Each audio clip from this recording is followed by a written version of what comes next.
서기 1세기 한반도에는 거대한 바람이 불고 있었다. 북쪽 끝자락에서 고구려는 산성과 강을 무기로 하늘 높이 깃발을 올리고 있었고, 왕권은 점점 강해져가며 남쪽으로 눈길을 돌렸다. 서쪽에서는 백제가 웅진과 한산 지역을 잇는 지대에서 성벽을 쌓고 군사를 모으며 새로운 영토를 탐했고, 동쪽의 신라는 여전히 6부의 세력이 서로 힘겨루기를 하면서도 서서히 왕권의 기틀을 다져가고 있었다. 이 모든 사이에 낙동강 유역은 말없이 흐르고 있었으나 그 속은 점차 숨가쁘게 움직이고 있었다. 멀리 남쪽 바다 저편으로는 외라 불리는 작은 나라 집단이 있었고, 아직 나라라 부르기엔 미약했지만 무역을 통해 바닷길을 건너오며 한반도의 소식과 재물을 탐하고 있었다.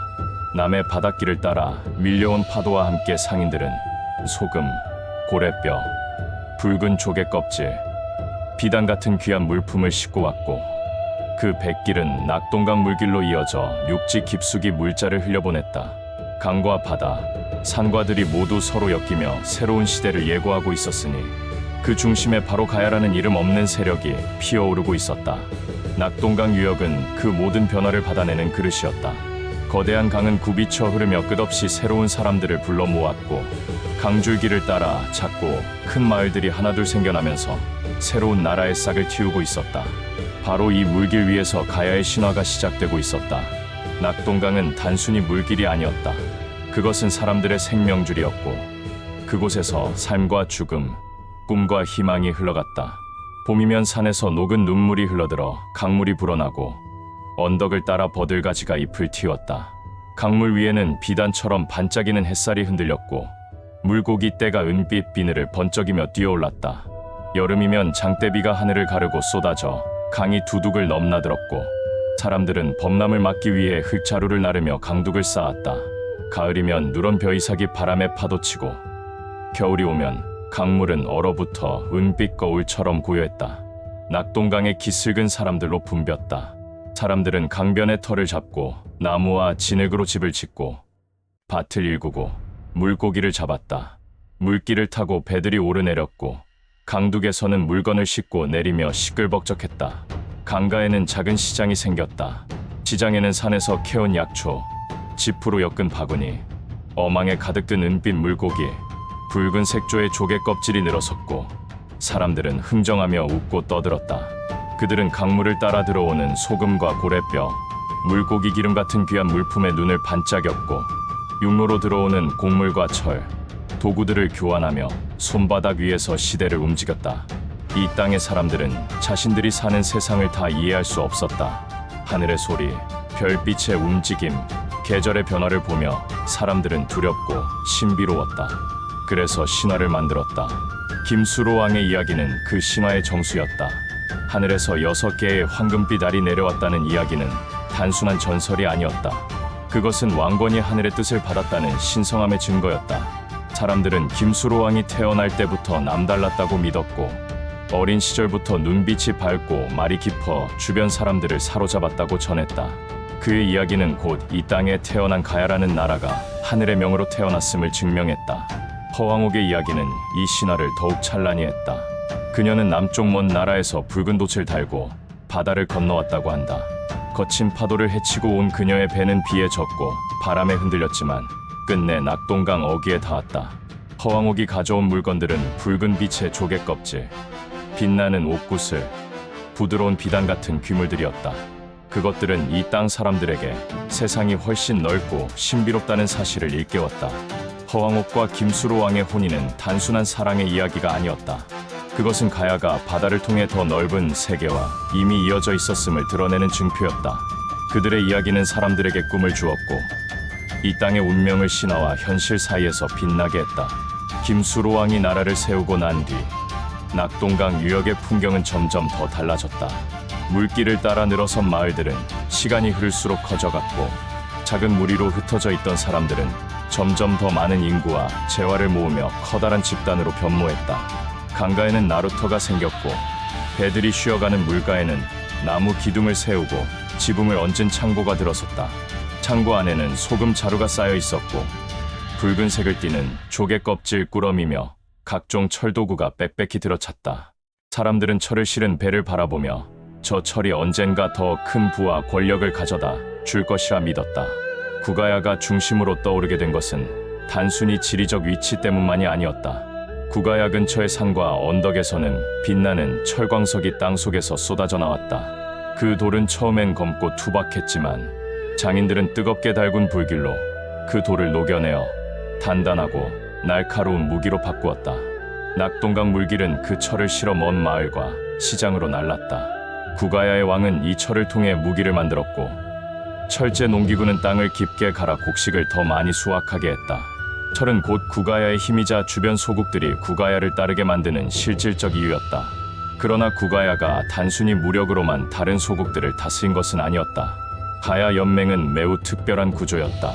구가야가 중심이었지만 각 소국은 여전히 자신들만의 법과 제도를 유지했다. 구가야는 다른 소국의 자치를 어느 정도 인정하며 이들을 아우르는 방식으로 연맹을 운영했다. 구가야는 연맹 내에서 조율자 역할을 맡았다. 다른 소국 사이에 다툼이 생기면 구가야 왕과 귀족들은 철의 분배나 무역로의 개방을 통해 다툼을 풀었고 이를 통해 정치적 중심으로 자리 잡았다. 구가야의 정치 체제는 왕권과 귀족 세력의 미묘한 균형 위에 놓여 있었다. 구가야의 왕은 스스로 막강한 권력을 지니고 있었지만 귀족들의 지지를 얻지 못하면 언제든 권좌에서 물러나야 했다.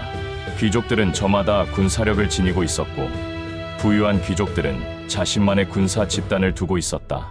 왕은 이들과 협의하며 나라를 운영했고 귀족들은 왕의 명령에 무조건 따르기보다는 서로의 이해관계를 조율하며 구가야를 유지했다. 이러한 정치 체제는 고분과 무덤에서 확인된다.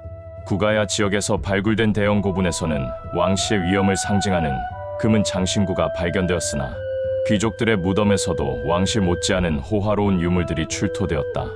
이는 귀족들의 권력이 왕권과 맞먹는 수준이었음을 말해준다. 가야 각 소국은 문화적으로도 뚜렷한 색채를 지니고 있었다. 토기의 형태와 문양, 제작 방식은 지역마다 차이가 났고 어떤 곳은 붉은 빛이 강하고 어떤 곳은 무늬가 정교했으며 어떤 지역은 토기의 손잡이 모양에까지 독특함을 더했다. 하지만 무역과 교류가 활발해지면서 서로 다른 문화가 섞였고 새로운 양식이 탄생하기도 했다.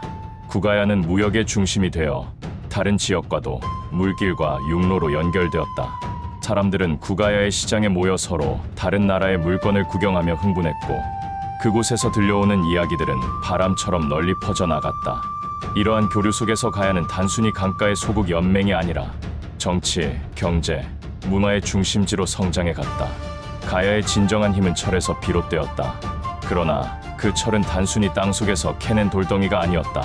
그것은 불과 물, 사람들의 지혜가 합쳐져 태어난 가야의 보물이자 그들의 자부심이었다. 구가야 근처의 산지에서는 철광석이 밤하늘 별빛처럼 반짝이며 박혀 있었다. 채굴된 철광석은 장인들의 손에 들어가 거센 불길 속에서 뜨겁게 달궈졌다. 잿물이 시뻘겋게 흘러내리는 모습은 마치 땅속 깊은 용암이 솟구쳐 오르는 것 같았고 사람들은 그 불빛을 보며 자신의 미래를 꿈꾸었다. 철은 단단하고 날카로운 무기로 빚어져 구가야의 군사력을 키웠고 구가야가 주변 소국들보다 한 발 앞설 수 있게 했다. 그러나 철의 쓰임은 무기에만 그치지 않았다. 구가야 사람들은 철로 농기구를 만들었다. 목재 도구로는 갈 수 없던 깊은 땅을 쟁기질할 수 있었고 철낫은 한 번에 더 많은 곡식을 베어냈다. 농사의 수확은 늘어났고 사람들은 더 많은 곡식을 저장하고 시장에 내다 팔 수 있었다. 시장은 점점 커졌고 물건을 팔기 위해 먼 곳에서 상인들이 모여들었다. 철은 공예품으로도 빛을 발했다. 구가야의 장인들은 철에 정교한 무늬를 새기고 빛나는 금속 장신구를 만들어냈다. 철로 만든 팔찌, 목걸이, 허리띠 장식은 단순히 몸을 꾸미는 물건이 아니라 귀족들의 권위와 부를 나타내는 상징이었다. 왕과 귀족들은 연회를 열어 이러한 철 장신구를 뽐냈고 그것은 구가야가 얼마나 번성하고 있는지를 과시하는 수단이 되었다. 가야에서 만들어진 토기들은 그들의 삶과 정신을 그대로 담고 있었다. 붉은 빛으로 빛나는 토기, 섬세한 문양이 새겨진 토기들은 단순한 그릇이 아니었다. 그것은 가야인들이 세상을 바라보는 눈과 손끝의 정성을 보여주는 예술품이었다. 어떤 토기는 남쪽 바닷길을 통해 전해진 기법이 섞여 있었고 구가야의 장인들은 그 기법을 자신들의 방식으로 변형시켜 새로운 양식을 만들어냈다. 토기의 두께, 굽의 모양, 표면을 다듬는 방식까지 각기 달랐고 이를 통해 가야인들의 개성과 문화적 풍요로움을 엿볼 수 있었다. 낙동강 물길은 가야의 철과 문화, 그리고 사람들의 꿈을 먼 곳으로 날랐다. 강을 따라 운반된 철 제품은 바닷길을 통해 멀리 다른 나라로 전해졌고 그 길을 타고 외부의 진귀한 물건들도 구가야로 들어왔다. 먼 나라에서 온 화려한 직물, 빛나는 옥, 조개 껍질로 만든 장식품은 구가야 사람들에게 세상에 대한 호기심과 동경을 불러일으켰다. 사람들은 물길을 따라 새로운 이야기를 들었고 그 이야기들은 곧 구가야 시장에서 큰 소리로 전해졌다. 가야 사람들은 자연의 흐름을 거스르지 않았다. 그들은 강의 물결과 바닷길을 이용해 다른 세상과 만나고 그 속에서 새로운 문화를 받아들여 자신들만의 것으로 만들었다. 철로 빚은 힘과 바닷길로 이어진 만남은 가야라는 이름을 단순한 나라 이상의 이야기로 만들었다. 그 이야기는 오늘도 낙동강 물결위를 스치며 낮고 깊은 소리로 우리에게 전해지고 있다. 낙동강 물결 위에서 태동한 가야는 이제 막힌 여정을 시작했을 뿐이었다. 철을 다루는 기술과 바닷길을 통한 교류는 가야를 점점 더 큰 무대 위로 이끌 것이며 이 땅은 곧 신라, 백제, 바다 너머의 나라들과 더 치열한 싸움과 연합의 무대 위에 오르게 될 것이다. 다음 이야기는 구가야의 중심이 서서히 흔들리고 대가야라는 새로운 별이 떠오르는 격변의 시대를 다룰 것이다. 철로 쌓아올린 부와 권력은 더 큰 갈등과 야망을 부르고 주변 나라들과의 전쟁과 외교는 가야를 끝없는 소용돌이로 몰아넣을 것이다. 그러나 그 소용돌이 속에서도 가야 사람들은 새로운 길을 찾아 나설 것이다. 가야의 강물은 멈추지 않았다. 그 흐름은 이제 더 거세고 깊은 물살로 우리를 두 번째 이야기로 이끌고 있다. 낙동강의 물길이 끝없이 흐르듯 가야의 철은 이 땅의 심장처럼 뜨겁게 뛰고 있었다. 흙빛 산자락을 헤치면 검고 묵직한 돌덩이가 드러났고 그것이 곧 철광석이었다. 사람들은 산기슭에 너른 구덩이를 파고 돌을 캐어냈다. 쇳돌은 처음엔 단순히 무겁고 투박했지만 이 돌이 다시 불 속에 들어가면 세상이 달라졌다. 장인들은 도끼자루 굵기만 한 풀무의 나무대롱을 입에 물고 숨을 불어넣었고 숯불은 시뻘겋게 이글거렸다. 쇳물은 녹아 흘러내리며 석간수처럼 반짝였다. 그 불빛은 마치 붉은 용이 불꽃을 뿜어내듯 장엄했고 사람들은 그 빛 앞에서 숭배하듯 고개를 숙였다. 철이 식으면 검고 단단한 쇳덩이가 되었고 장인들은 그것을 매질하여 무기를 빚었다. 칼은 날카롭게 갈아지며 어두운 빛을 품었고 창끝은 매서운 바람처럼 날을 세웠다. 그러나 철의 쓰임은 결코 전쟁에만 머물지 않았다. 장인들은 농사의 도구도 철로 만들어냈다. 굵은 흙을 쪼개고 깊은 땅을 갈아엎는 쟁기, 벼의 줄기를 재빠르게 베어내는 낫, 무거운 돌을 깨뜨리는 망치 모두가 철로 빚어졌다. 이 새로운 도구들은 사람들의 땀을 덜어주었고 같은 땅에서도 더 많은 곡식이 자라나게 했다. 농부들은 철제 쟁기를 끌며 더 깊이 땅을 헤집었고 곡식의 수확은 해마다 늘어났다. 철은 단순한 물질이 아니었다. 그것은 곧 권력이었다. 철을 가진 자가 무기를 쥐었고 철을 가진 자가 땅을 넓혔다. 구가야의 왕은 철광의 위치를 은밀히 지켰고 장인들의 기술을 철저히 감췄다. 왕실에서는 재련법을 세습된 비밀처럼 다루었고 이를 아는 사람들은 왕의 신임을 받았다. 그러나 철의 힘은 곧 다른 소국들에게도 탐나는 것이었다. 인근의 작은 나라들은 구가야에 조공을 바치며 철을 얻으려 했고 철을 받은 나라들은 무기를 제작해 주변과의 경쟁에서 우위를 점했다. 가야의 철 생산은 단순히 군사력만 키운 것이 아니었다.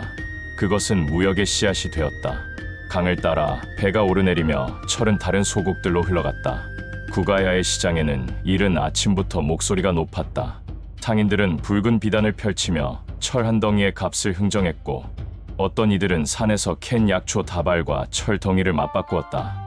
시장에는 나무로 만든 수레가 오가며 철덩이를 실어 나르고 큰 쇠종을 울리며 상인들은 시장의 개장을 알렸다.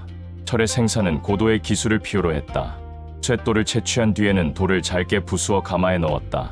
숯과 함께 태운 쇳돌은 검은 연기를 내뿜었고 그 안에서 불길은 숨쉬듯 고동쳤다. 장인들은 쇳물을 다루는 손끝에서 온갖 정성을 쏟았다. 쇳물의 온도를 조금만 잘못 맞추어도 철은 부서져 모래처럼 부서졌고 장인의 눈빛은 마치 산짐승처럼 날카로웠다. 구가야의 철은 단순히 무기와 도구의 재료가 아니었다. 그것은 이 땅을 가르는 경계선이었다. 철이 있는 자와 없는 자는 삶의 질에서부터 달랐다. 철로 된 낫을 가진 농부는 그 해 수확을 늘렸고, 철로 된 무기를 가진 병사는 전장에서 살아남았다. 구가야의 왕은 그 철의 힘으로 주변 소국을 통제할 수 있었고, 이웃 소국들은 철 한 조각을 얻기 위해 구가야의 눈치를 살폈다. 그러나 철의 힘은 달콤하면서도 위험했다. 구가야 내부에서도 철의 유통을 둘러싼 분쟁이 끊이지 않았다. 귀족들은 재련소의 운영권을 차지하기 위해 서로 다투었고, 왕은 때로는 귀족을 달래고 때로는 엄하게 다스렸다. 제철 기술을 가진 장인들은 왕과 귀족 사이에서 신중히 처신했다. 철의 길목을 쥔 사람은 부를 얻었고, 동시에 목숨의 위협도 받았다. 밤마다 장인들의 작업장은 검은 연기에 뒤덮였고, 강변에는 불빛이 새어나왔다. 그 빛은 구가야의 부와 권력의 심장박동이었으나, 동시에 언제 터질지 모르는 긴장감이 숨어 있었다. 가야에서 철은 경제를 이루는 기둥이었다. 곡식과 소금, 물고기와 토기까지 모두 철과 얽혀 움직였다. 구가야의 시장에서는 철로 만든 농기구와 무기를 구경하는 사람들이 인산인해를 이루었다. 장인들은 철로 말발굽을 만들었고, 그것은 말을 타는 귀족들의 필수품이 되었다. 철제 장신구도 유행하여 귀족들은 빛나는 철제 목걸이와 허리띠를 두르고 잔치에 나섰다. 구가야의 부유층은 철의 무늬를 새긴 주전자를 집안에 두고 손님에게 자랑했다. 철은 곧 사치와 위엄의 상징이 되었다. 강변의 대장간에서는 쇳물을 식히는 소리가 밤낮 없이 들려왔다. 대장간 장인들은 쇠망치로 쇳덩이를 두드리며 흥겨운 소리를 냈다. 어린 소년들은 그 소리를 들으며 언젠가 자신도 쇠를 다루는 장인이 되리라 꿈꾸었다. 장인들의 팔뚝은 늘 그 으름으로 검었고, 얼굴에는 땀이 맺혔지만 그 눈빛은 누구보다 자부심으로 빛났다. 그들은 가야의 불을 손끝으로 만들어내는 숨은 주역들이었다. 낙동강 물길은 이 철을 먼 곳으로 나르는 대로였다. 강바람은 쇠냄새를 실어 나르고, 배들은 철덩이를 싣고 강물을 가르며 오갔다. 구가야에서 대가야까지 이어진 철의 길목은 곧 정치와 경제의 물길이 되었다. 왕과 귀족, 상인과 농민 모두가 철을 향해 손을 내밀었고, 그 손끝에서 가야라는 나라의 흥망이 오갔다. 강물은 흘러가면서도 이 모든 이야기를 잊지 않았다. 그 물결은 가야의 철이 만들어낸 역사와 사람들의 욕망을 담아 거침없이 앞으로 나아갔다. 구가야의 불길은 여전히 뜨거웠으나 강의 물결처럼 시대도 흘러가고 있었다. 시간이 흐르면서 가야의 지도를 서서히 바꾸어 놓은 것은 다름 아닌 대가야였다. 구가야가 낙동강 하류를 중심으로 교역과 철 생산의 중심을 이루고 있었다면, 대가야는 내륙 깊숙이 자리하면서도 철의 산지를 품고 있었다. 그 땅은 낮은 산과 골짜기가 많았고, 곳곳에 철광석이 묻혀 있었다. 장인들은 그곳에서 끊임없이 쇳돌을 캐어 올렸고, 대가야는 이 철로 힘을 키워나갔다. 대가야는 구가야와 달랐다. 구가야가 물길을 이용해 해상무역에 능했다면, 대가야는 육로를 통해 내륙과 바다를 잇는 교차로 구실을 했다.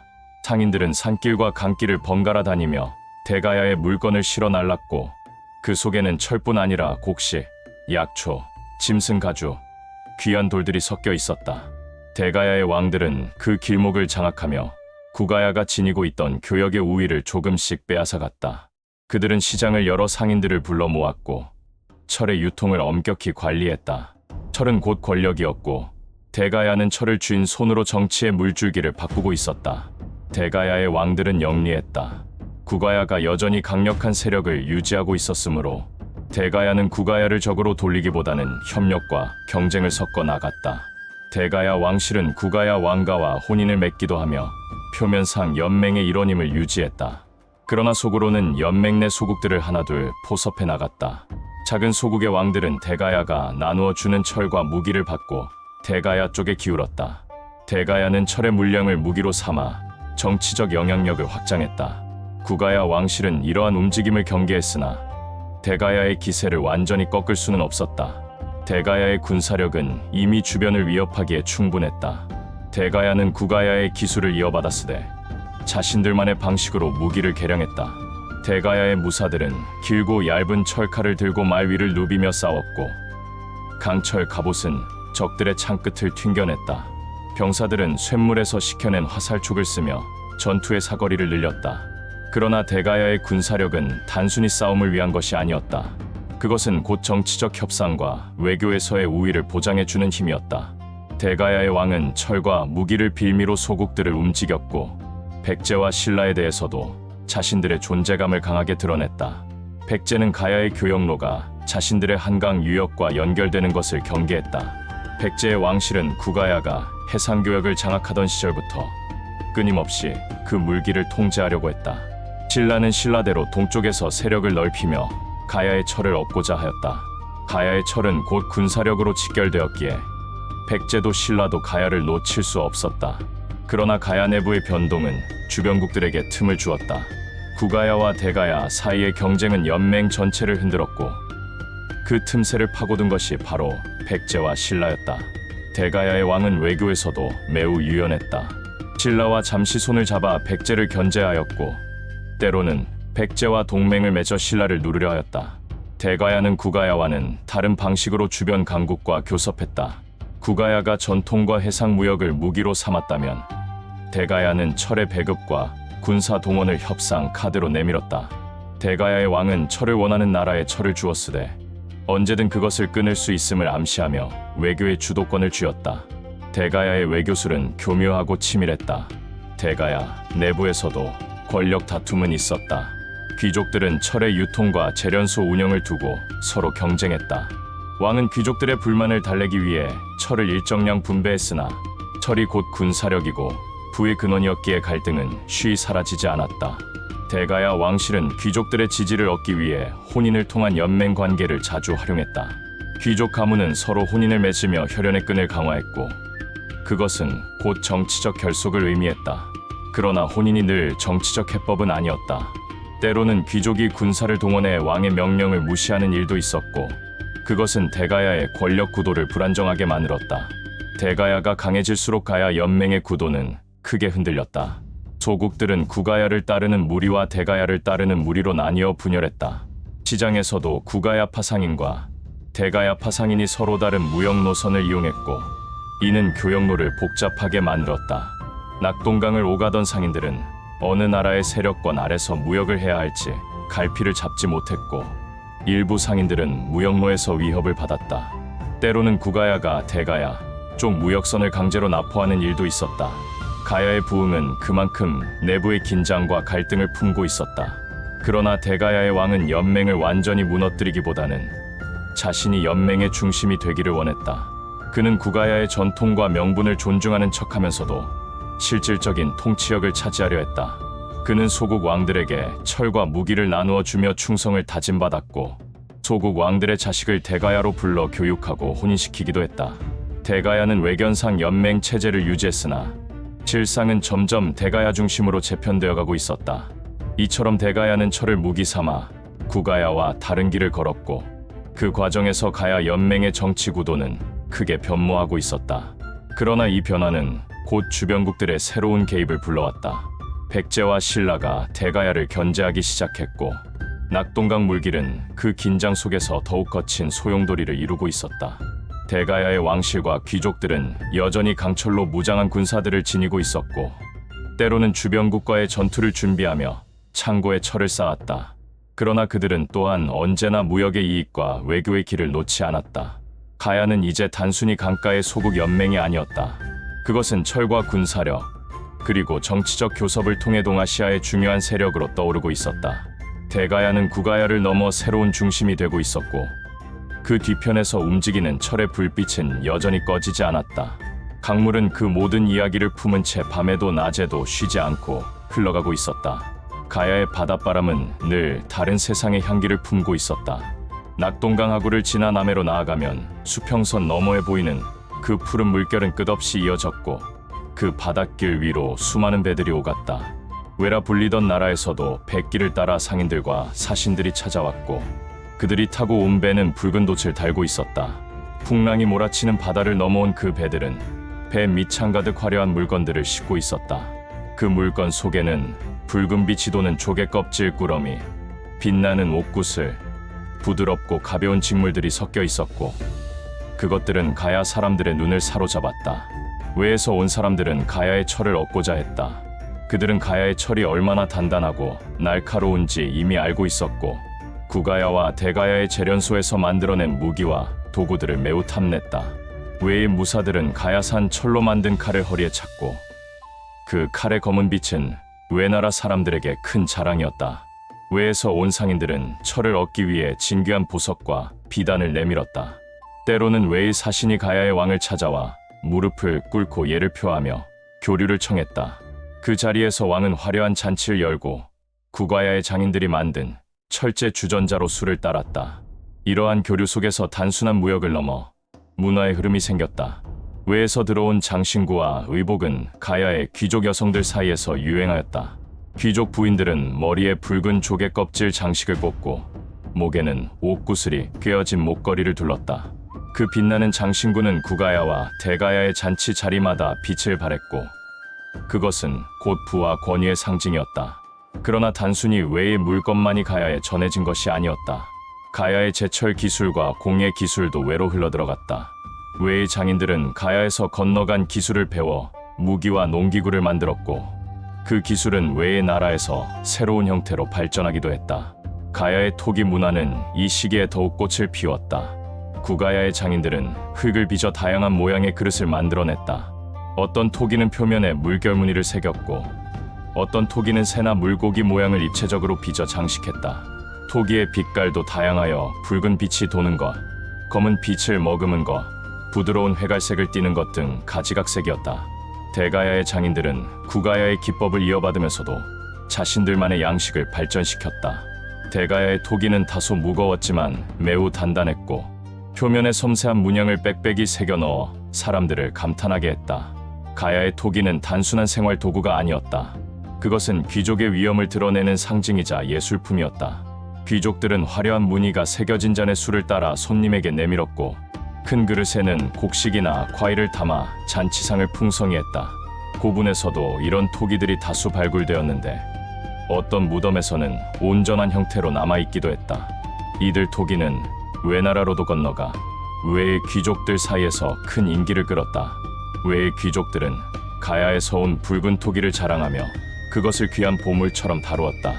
외의 왕실도 가야의 토기를 선물로 받아 궁궐 안에 두었고 그 토기의 독특한 빛깔은 곧 외국과의 교류를 상징했다. 구가야와 대가야의 시장은 늘 사람들로 붐볐다. 새벽이 밝자마자 상인들은 물건을 싣고 강가에 모여들었다. 나무 수레가 삐걱이며 지나갔고 어깨에 짐을 맨 상인들은 큰 목소리로 물건을 외쳤다. 시장 한쪽에서는 철로 만든 농기구와 무기를 파는 장인이 망치를 쥔 채 손님에게 물건을 보여주었고 다른 쪽에서는 토기 장수가 다채로운 그릇을 펼쳐놓고 흥정을 벌였다. 물건을 들여다보던 여인들은 붉은 토기의 반짝임에 눈길을 빼앗겼고 상인들은 손짓으로 가격을 깎거나 올리며 웃고 화를 냈다. 시장에는 외의 상인도 있었다.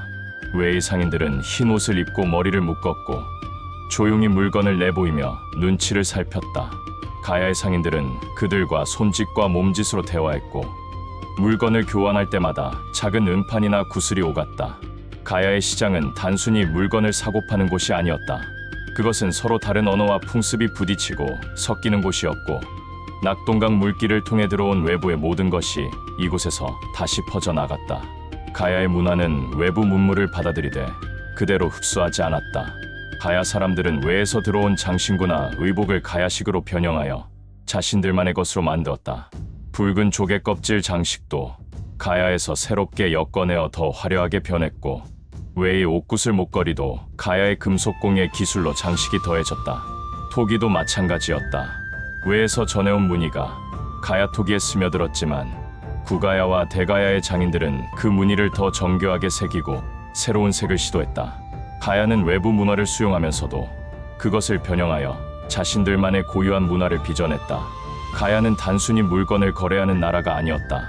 가야는 외부와 내부, 바다와 육지를 이어주는 통로였고 낙동강 물길은 곧 세계로 나아가는 길이었다. 철로 무기를 만드는 기술은 외로 흘러들어가 그 나라의 무사들이 새로운 무기를 갖게 했고 외의 상인들은 다시 구가야와 대가야의 시장으로 들어와 새로운 물품과 소식을 전했다. 구가야의 왕은 외의 사신을 궁궐로 초대해 잔치를 베풀었고 대가야의 왕도 외의 상인들에게 귀한 물건을 선물로 내주었다. 이 모든 교류는 단순한 경제적 교환을 넘어 문화와 기술, 사상의 흐름이었다. 그러나 교류가 늘어날수록 위험도 따랐다. 외에서 들어오는 물자 속에는 때로는 스파이도 섞여 있었고, 구가야와 대가야의 권력 다툼 속에서 외의 상인들은 정보를 빼내어 자신들의 왕에게 보고하기도 했다. 외의 상인들은 가야의 제철 기술과 무기 제작 비법을 알고자 끊임없이 눈과 귀를 기울였다. 구가야의 왕실은 이를 경계했고, 대가야도 무역의 이득과 함께 경계심을 늦추지 않았다. 시장 안에는 언제나 낯선 이방인의 시선이 도사리고 있었고, 무역의 대가는 단순히 금전으로만 치러지지 않았다. 그럼에도 가야는 교류를 멈출 수 없었다. 철은 팔아야 했고, 가야의 시장은 계속 커져갔다. 구가야와 대가야의 항구에는 큰 배들이 정박했고, 뱃사람들은 언제나 바다의 풍향을 살폈다. 낙동강 물결 위에는 늘 무역선을 이끄는 깃발이 펄럭였고, 강변에는 철덩이를 실은 수레가 끊임없이 오갔다. 사람들은 그 길 위에서 새로운 소식을 듣고 낯선 물건을 만졌고 더 넓은 세상을 상상했다. 가야는 낙동강 물길 위에서 철의 번쩍임을 품고 바닷길을 넘어 세상과 이어졌다. 그 이야기들은 바람과 물결 속에 스며들어 오늘까지도 남아있었다. 가야라는 이름은 더 이상 작은 소국연합의 이름이 아니었다.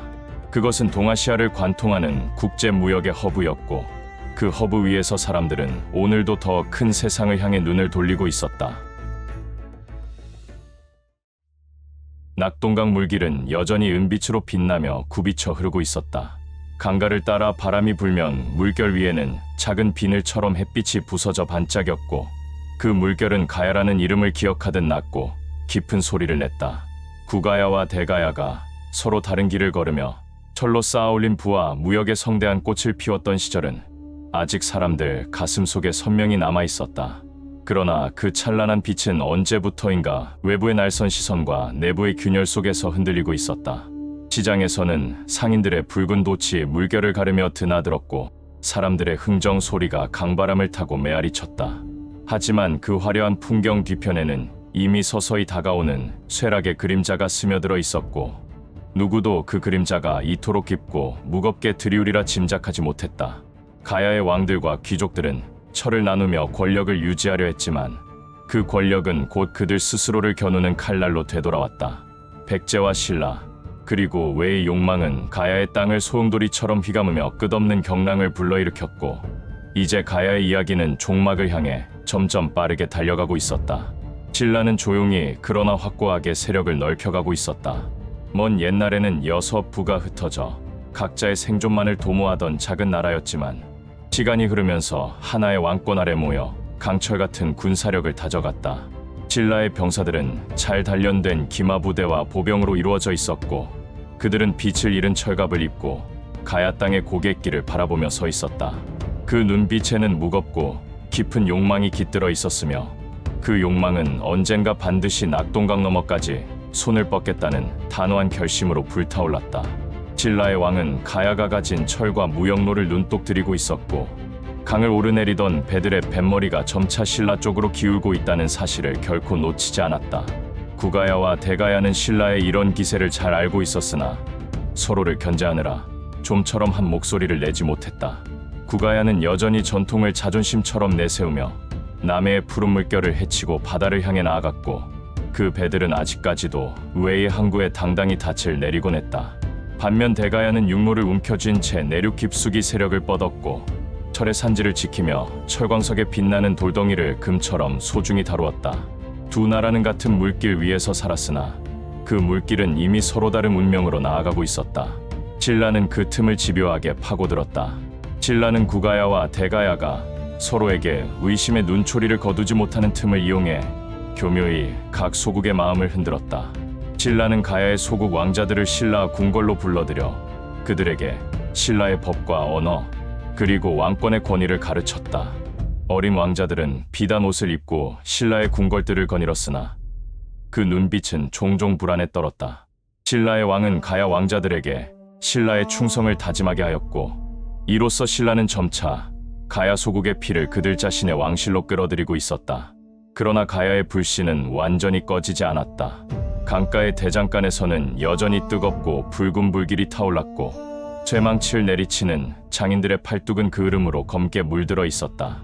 대가야의 장인들은 구가야의 기술을 전수받아 더 정교하고 날카로운 무기를 만들어냈고 그 칼과 창들은 한 번만 휘둘러도 어두운 빛을 발하며 주변을 위협했다. 구가야의 배들은 남해의 파도를 뚫고 여전히 외로 향했고 그 뱃머리에는 용 문양을 새긴 깃발이 펄럭였다. 시장에서는 철제 농기구와 무기가 줄지어 세워졌고 구가야의 왕은 번쩍이는 철로 만든 장신구와 주전자를 자랑하며 여전히 가야의 부를 과시했다. 그러나 그 화려함 뒤로 신라의 군사들이 국경 근처를 서성이는 모습이 보였고 그들의 말발굽 소리는 사람들 가슴 속 깊은 곳에 날카로운 공포를 심었다. 신라는 때로 부드러운 미소와 함께 풍부한 곡식과 직무를 보내며 구가야의 귀족들을 회유했다. 또 다른 날에는 대가야의 상인들에게 무자비하게 철 운송로를 봉쇄하겠다고 협박했다. 구가야와 대가야는 신라의 이런 교묘한 외교와 협박 앞에서 숨이 막히는 듯했다. 신라는 가야의 왕들이 서로를 경계하며 눈을 떼지 못하게 하였고 그 사이로 신라의 병사들은 스며들듯 흘러들어왔다. 시장과 나루터에서조차 신라의 이름은 이제 매일같이 거론되었고 상인들은 신라 쪽 눈치를 살피며 물건값을 흥정했다. 그러나 가야 사람들은 쉽게 굴복하지 않았다.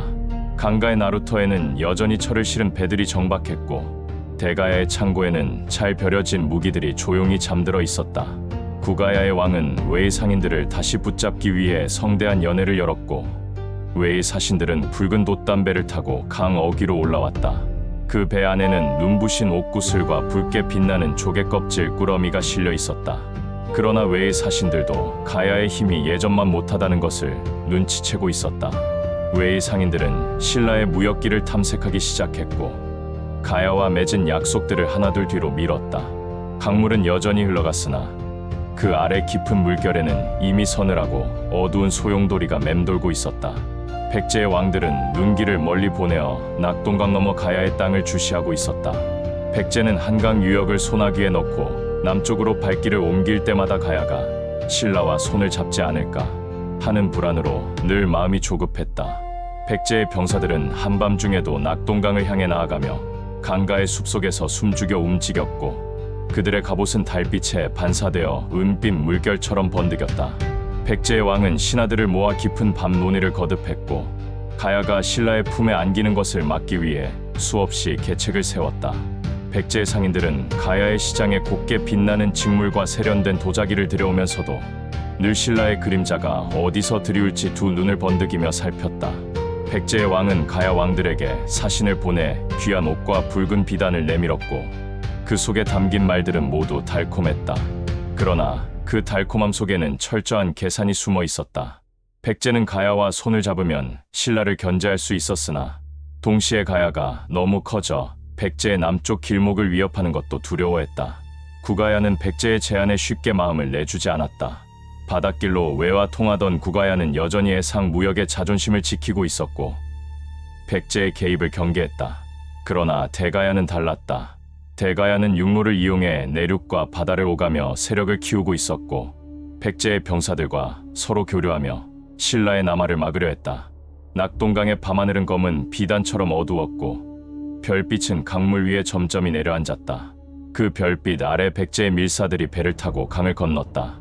그들은 가야의 왕실에 몰래 숨어 들어가 귀족들에게 은밀히 편지를 건넸고 그 글 속에는 백제가 제안하는 철과 무역의 약속이 적혀 있었다. 가야의 귀족들은 깊은 밤들에 모여 그 편지를 돌려 읽었으나 어느 누구도 선뜻 결정하지 못했다. 그들은 백제의 약속이 달콤하지만 믿을 수 없음을 잘 알고 있었기 때문이다. 대가야의 왕은 백제의 손을 잡을 수밖에 없는 현실을 뼈저리게 느끼면서도 신라의 군세가 점점 커져가는 모습에 한숨을 삼켰다. 백제는 군사뿐 아니라 상인들을 앞세워 가야의 땅을 흔들었다. 구가야와 대가야의 시장에는 백제 상인들이 늘 북적였고 그들은 신라 상인들과 물건 값을 두고 치열하게 다투었다. 시장에는 빛나는 붉은 토기와 검은색의 도자기, 정교하게 새겨진 철제 무기와 농기구가 즐비했다. 사람들은 상인들의 목소리와 흥정에 귀를 기울였고 구경꾼들 사이로 작은 소문이 퍼졌다. 어떤 상인은 백제의 첩자였고 어떤 상인은 신라의 밀정이었다.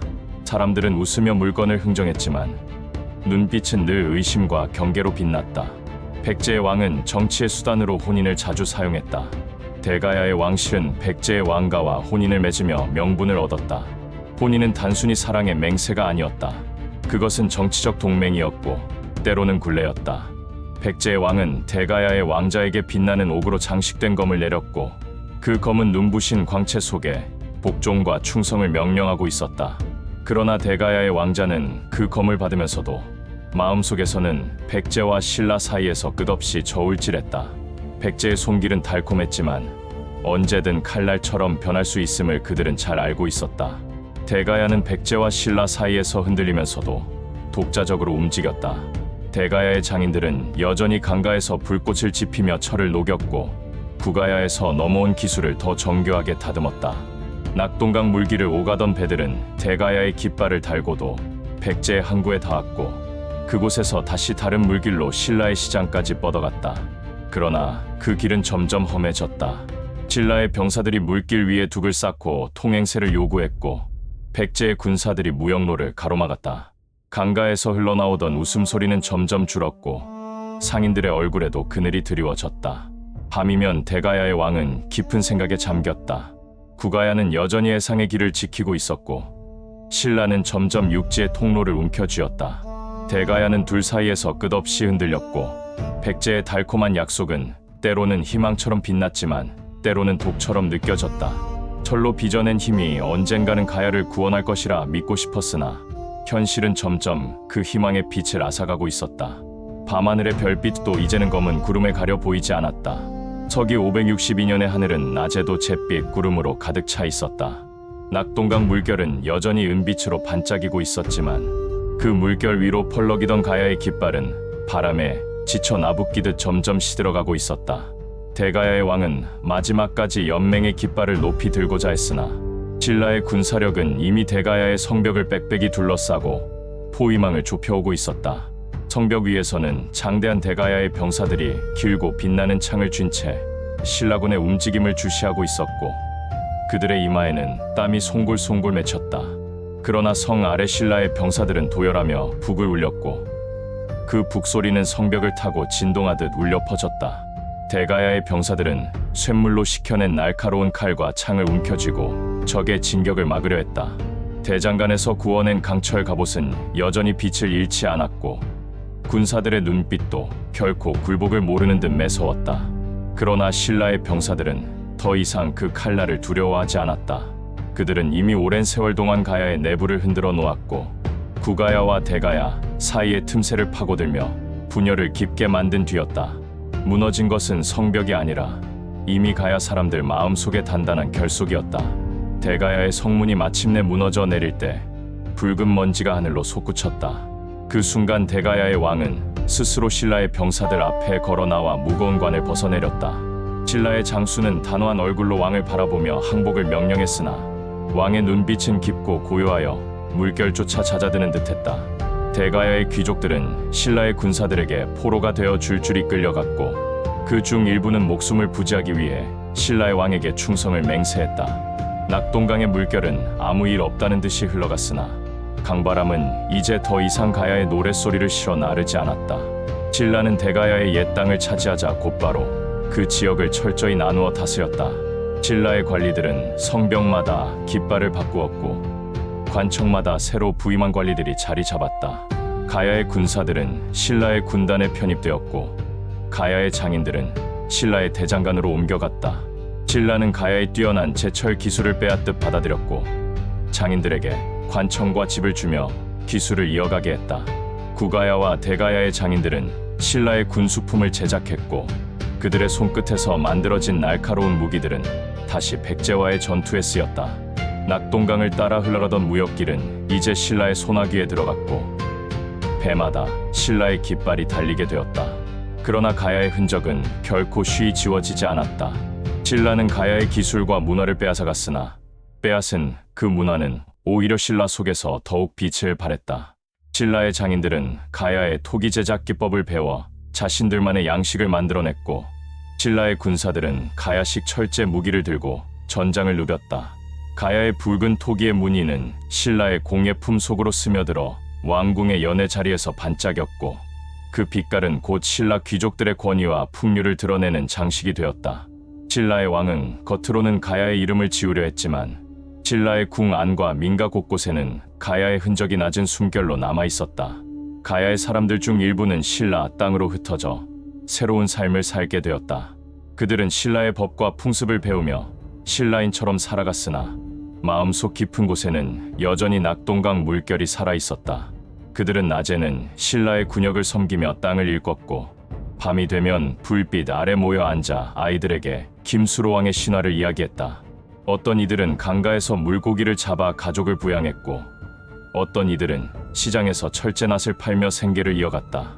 그러나 아무리 신라의 법을 따르고 이름을 바꾸어도 그들의 가슴 속에는 언제나 가야의 노랫소리가 낮게 흐르고 있었다.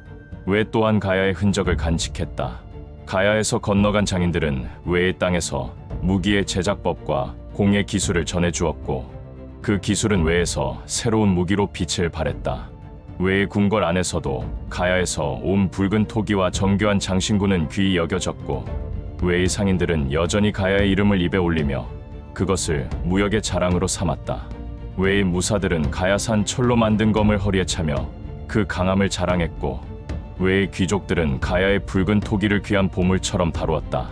그러나 시간이 흐르자 외에서도 가야의 이름은 점점 전설처럼 남아가고 있었고 그 이름은 바다를 건너오는 바람 속에만 희미하게 남았다. 그러나 가야의 이야기는 그렇게 끝나지 않았다. 낙동강의 물결은 여전히 모든 역사를 기억하고 있었다. 바람은 옛 노래를 싣고 강 위를 스쳐갔고 강물은 붉은 석영을 비추며 낮고 깊은 목소리로 이야기를 전하고 있었다. 구가야와 대가야가 지펴 올렸던 철의 불빛은 이미 사라진 듯 보였으나 그 불빛은 사람들 가슴 속에서 여전히 희미하게 흔들리고 있었다. 가야는 끝나지 않았다. 그것은 이름 없이 흘러가던 강물처럼 오늘도 이 땅 어딘가에서 낮은 숨결로 여전히 이야기를 이어가고 있었다. 낙동강 물결 위에 반짝이던 가야의 이름은 결국 신라의 군대와 함께 역사의 저편으로 사라져갔다. 그러나 그 멸망은 단순히 하나의 나라가 사라진 비극이 아니었다. 가야가 남긴 철의 기술과 무역의 지혜, 장인들의 정교한 손길은 통일신라의 문화와 경제를 더욱 풍부하게 만들었고 그 흔적은 오늘날 우리의 역사 속에서도 빛나고 있다. 가야에서 시작된 무수한 이야기들은 신라의 궁궐과 백성들의 삶 속으로 스며들었고 그 이야기들은 곧 하나의 새로운 나라가 만들어질 거대한 바탕이 되었다. 가야의 멸망은 끝이 아니라 또 다른 시작이었다. 그 흐름은 통일신라의 심장으로 이어졌고 가야의 이름은 지금도 여전히 강물과 바람 속에서 낮고 끈질기게 울리고 있었다.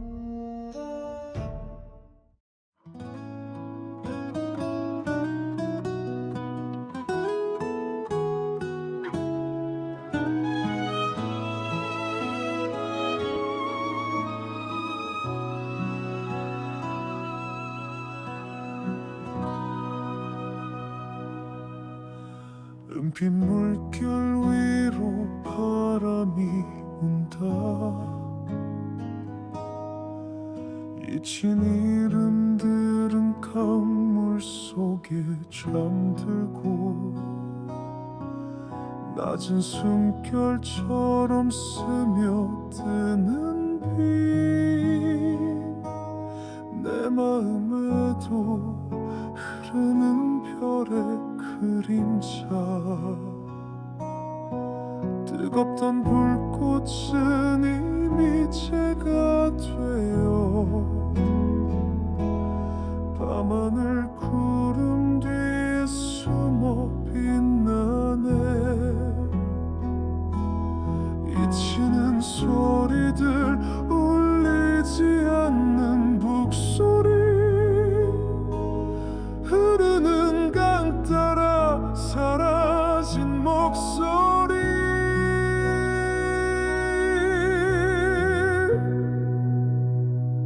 사라진 것이 아니야 저 바람 끝에 살아있어 모두 흘러가던 나의 가슴 속에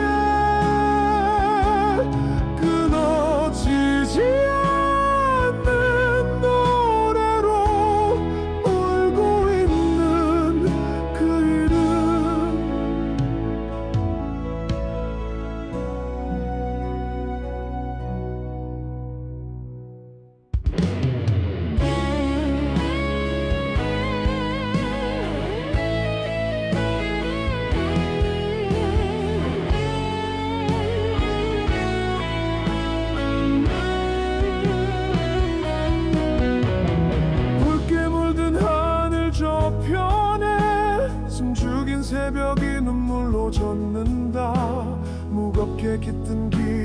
기억은 조용히 나를 끌어안네. 허공에 흩어진 불빛 하나 멀리서 흔들리며 속삭이네. 지워지지 않는 이름 바람으로 되살아난다.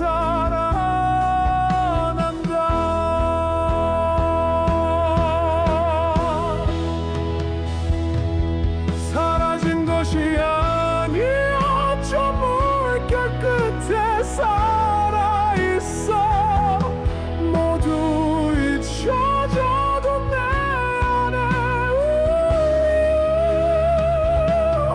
끊어지지 않는 운명처럼 타오르는 그 이름.